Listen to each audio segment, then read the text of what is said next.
बिहार के दरभंगा में कांग्रेस और आरजेडी के मंच से जिस प्रकार से प्रधानमंत्री माननीय नरेंद्र मोदी जी और उनकी माता जी के लिए जो अभद्र भाषा का इस्तेमाल हुआ है, गाली गलौज हुई है, ये घोर निंदनीय है। राहुल गांधी के नेतृत्व में कांग्रेस पार्टी कितना नीचे गिर सकती है, ये उसकी पराकाष्ठा है। कांग्रेस पार्टी ने अशिष्टता की सारी मर्यादाएं लांघ ली है।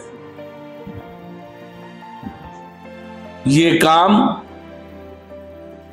देश के सभी माताओं का और बेटों का अपमान है। बिहार की धरती से इस प्रकार से जो गाली गलौज हुई है, बिहार की जनता